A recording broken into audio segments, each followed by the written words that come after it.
Yeah. Suresh గారు, నారా బ్రాహ్మణి గారు ముఖ్యమంత్రి గారి కోడలు తప్ప ముఖ్యమంత్రి గారు కాదు. ఆమె ఒక ప్రైవేటు వ్యక్తి. ఆమె పేరుతో కొనుగోలు చేసినటువంటి దానికి సేఫ్టీ లేకపోతే భద్రత అనేటువంటి విషయాలు ఎట్లా వర్తిస్తాయి అనేటువంటిది ఒక సామాన్యుడిగా నాకున్నటువంటి ప్రశ్న. చంద్రబాబు నాయుడు గారు ఆయన పేరుతో కొనుక్కుంటే అది వేరు. రెండోది, ఆమె కొనుక్కున్న తర్వాత ఆ చెప్తున్నటువంటి స్థలాన్ని గ్రీన్ జోన్ గా మార్చారా, ముందే మార్చారా?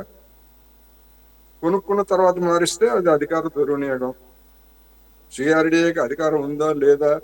డెఫినెట్ గా ఉండే ఉన్నా కానీ మరి అంతకు ముందే ఎందుకు చేయలేదు? కొనుగోలు చేసిన తర్వాత ఎందుకు చేశారంటే అధికార దుర్వినియోగం. మరి మన జగన్మోహన్ రెడ్డి గారు తాడేపల్లిలో ఇల్లు కట్టుకొని చుట్టుపక్కల వాళ్ళని ఖాళీ చేయించారు. బలవంతంగా చేయించారా లేకపోతే స్వచ్ఛందంగా చేయించారా? అది కూడా తప్పే. అదొక దుర్వినియోగం, ఇదొక దుర్వినియోగం. అంటే ఆ దుర్వినియోగాన్ని చూపించి ఈ దుర్వినియోగాన్ని సమర్థించుకోవటం ఏమిటి అనేటువంటి ఒక ప్రశ్న. సురేంద్ర నాయుడు గారు ఏమంటున్నారు? రాజశేఖర రెడ్డి గారు 300 ఎకరాలు ఆక్రమించారంట. ఎవరొద్దన్నారు? తర్వాత మీరు అధికారానికి వచ్చారుగా, దాన్ని తీసుకోవచ్చుగా. అంటే మీరు చంద్రబాబు నాయుడు గారు కావచ్చు, లేదా రాజశేఖర రెడ్డి గారి కొడుకు, మీరు లాలూచి పడి నువ్వు కొంత ఆక్రమించు, నేను కొంత ఆక్రమిస్తాను, నువ్వు కొంత దుర్వినియోగం చేయి, నేను కొంత దుర్వినియోగం చేస్తానని పంచుకోవడానికి వాళ్ళ మధ్య ఉన్న అంగీకారం ఉందా? ఎందుకని ఆ విధమైనటువంటి మినహాయింపులు ఎందుకు ఇచ్చుకుంటున్నారు పరస్పరం అనేటువంటి ప్రశ్న. అందుకని రేటు విషయం మరి బయట మార్కెట్లో ఉండేటువంటి 50,000 లేకపోతే 60,000 లక్ష ఉంటే అది రిజిస్ట్రేషన్ వాల్యూ ఎంత ఉంటుందండి? అందరికీ తెలుసు మనకి. మరి ఆ రిజిస్ట్రేషన్ వాల్యూ బయట 50,000కి ఉంటే అంత రిజిస్ట్రేషన్ వాల్యూ ఇప్పుడు ఏమన్నా జరిగాయి? మరి బాజీ గారు చెప్పాలి. ఇప్పుడేమన్నా 50,000 కొనుగోలు చేసినటువంటి రిజిస్ట్రేషన్స్ ఏమన్నా ఉంటే ఒక్కటి చూపించమనండి. రిజిస్ట్రేషన్ వాల్యూ ఎంత ఉంటుంది? గవర్నమెంట్ నిర్ణయించినటువంటి రేటే ఉంటుంది. గవర్నమెంట్ మార్కెట్ లో ఉన్నటువంటి రేటుకి కొన్ని చాలా రేట్లు తక్కువ ఉంటుంది. అది అందరికీ తెలిసినటువంటిది. అదే బ్రాహ్మణి గారు కొనుగోలు చేసిన, బాజీ గారు అయినా, నేనైనా, రమేష్ గారు కొనుగోలు చేసిన రిజిస్ట్రేషన్ వాల్యూ ఎంత ఉంటే అంత ఇస్తాము. మిగిలినటువంటి అమౌంట్ బ్లాక్. తెలియదు అది మన అందరికీ. అందుకని ఆ రేటు గురించి కాదు నేను అనేది. ఏంటంటే ఆ గ్రీన్ జోన్ గా ఎప్పుడు మార్చడానికి వాళ్ళు చెప్పినటువంటి రీజన్స్ ఏమిటి అనేటువంటిది ఒకటి.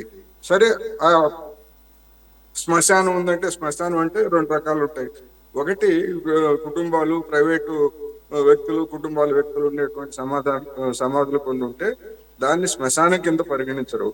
అలా కాకుండా గ్రామ ఉమ్మడి శ్మశానంగా ఉంటే దాన్ని అమ్మడానికి, కొనుగోలు చేయడానికి అటువంటి అవకాశాలు లేదు. దాన్ని మినహాయించాల్సి వస్తుంది. మరి ఒకవేళ నిజంగా శ్మశానం అయితే మరి ఆమెందుకు శాంతి కిరణ ఎవరు? వాళ్ళెందుకు తీసుకున్నారు? వాళ్ళెందుకు యాక్సెప్ట్ చేశారు? ఆ యాక్సెప్ట్ చేసినటువంటి దాన్ని మళ్ళా నారా బ్రాహ్మణి గారికి ఎందుకు అమ్మారు? 1000 గజాలు కదా. ఇంకా అక్కడ ఎవరు 1000 గజాలు కొనుగోలు చేసేటువంటి ధనవంతులు ఎవరు లేరా అక్కడ? మరి ఇట్లాంటి అనేకమైనటువంటి ప్రశ్నలు వస్తాయి. మరి బెదిరించారా, భయపెట్టారా, లేకపోతే ఇంకేదైనా ఆశ చూపించారా? ఎవరు నిరూపిస్తారు?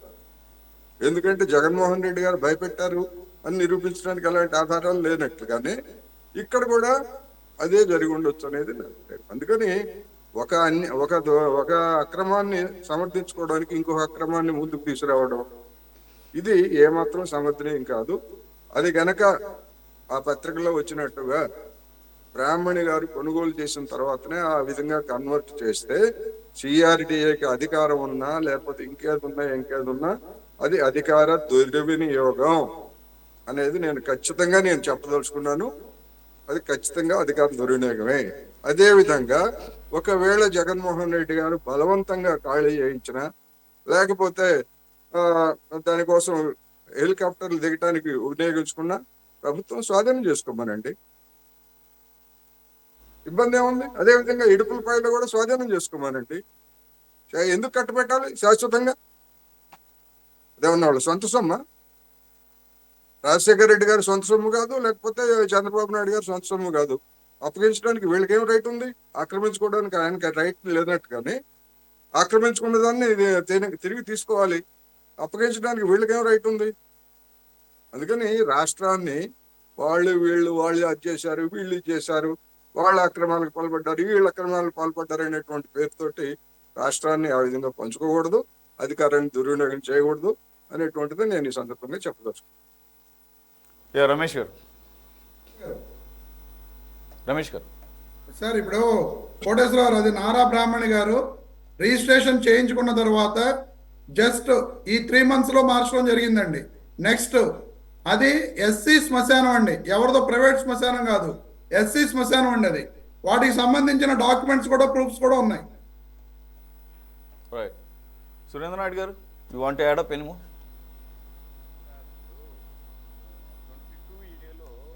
చంద్రబాబు గారు పెట్టారు అని చెప్పేసి రమేష్ చెప్పాడు ముందు. రైల్వే స్థలం అది 22A చంద్రబాబు గారు పెట్టారు అని. నా దగ్గర కూడా ఆధారాలు ఉన్నాయి.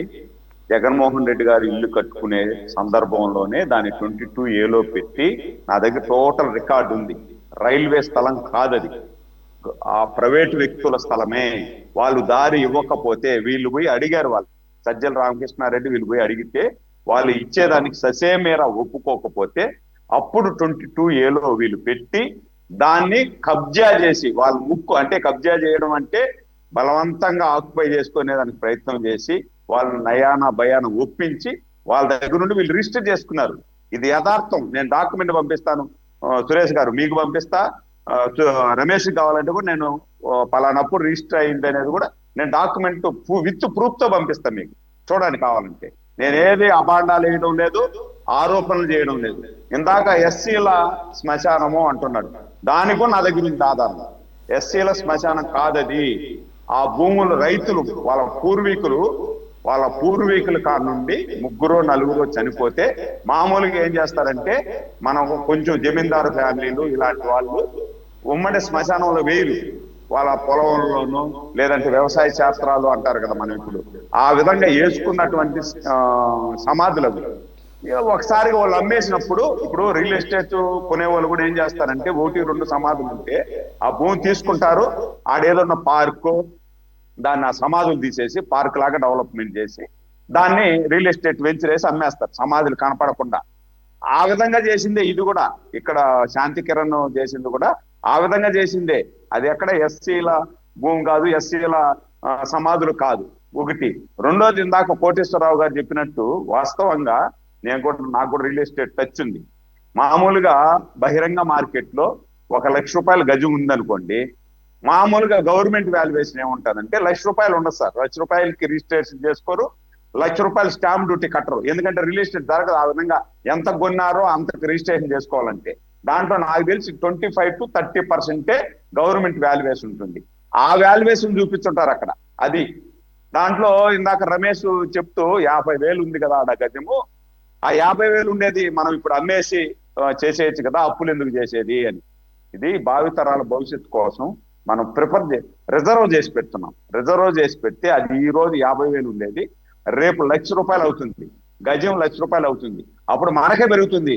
రమేష్ కూడా భాగం వస్తుంది, దాంట్లో నాకు భాగం వస్తుంది, సురేష్ భాగం వస్తుంది,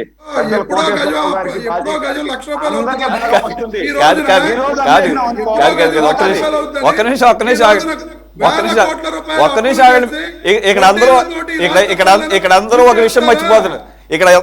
ఇక్కడ అందరూ ఒక విషయం మర్చిపోతున్నారు. 2029లో మేమే అధికారంలోకి వస్తున్నారంటున్నారు. మరి అప్పుడేమవుతుంది రేటు? ఆల్రెడీ 1924 అనుభవం గుర్తులేదా? కాబట్టి కాబట్టి మైండ్ సెట్లు అన్ని జనాలకు ఆల్రెడీ తెలుసు. అలాగే కట్టే విధానాలు తెలుసు, ఆ చుట్టుపక్కల జరిగిన వ్యవహారాలు తెలుసు. బాజీ గారు, మీరు విజయవాడ లోకల్గా ఉంటారు కదా, తాడేపల్లిలో జగన్మోహన్ రెడ్డి గారు ఇల్లు కట్టుకున్న తర్వాత, ఆయన సీఎం అయిన తర్వాత ఆ చుట్టుపక్కల పరిస్థితి మీకు తెలుసు కాబట్టి మీరు చెప్పండి. ఒకటి, గ్రిల్లు గురించి చాలాసార్లు మాట్లాడుకున్నాం. ఆ రోడ్డు బ్లాక్ 5 సంవత్సరాలు, అది కూడా అందరికీ తెలుసు. చుట్టుపక్కల పేదవాళ్ళు, అతి పేదవాళ్ళని బలవంతంగా తరలించినటువంటి అంశం మీద ఇక్కడ లెఫ్ట్ పార్టీస్ ఎంతో పోరాటం చేసినాయి. ఎంత పోరాటం అంటే అంత పోరాటం చేసే అవకాశాలు కూడా ఇవ్వలేదులేండి. ఆ అంశం గురించి మాత్రం కన్వీనియంట్గా ఎవరు మాట్లాడరు. రెండోది, ఇప్పుడు కనుక చంద్రబాబు నాయుడు గారి ఇంటి చుట్టూతా ఎవరినన్నా అలాగ బలవంతంగా ఖాళీ చేయించి అది హరిత జోన్గా ప్రకటిస్తే ఖచ్చితంగా. రెండోది, అమరావతి ప్రాంతంలో కంపల్సరీగా ఇంత పర్సెంటేజ్ ఆఫ్ ల్యాండ్ గ్రీనరీగా ప్రకటించాలి.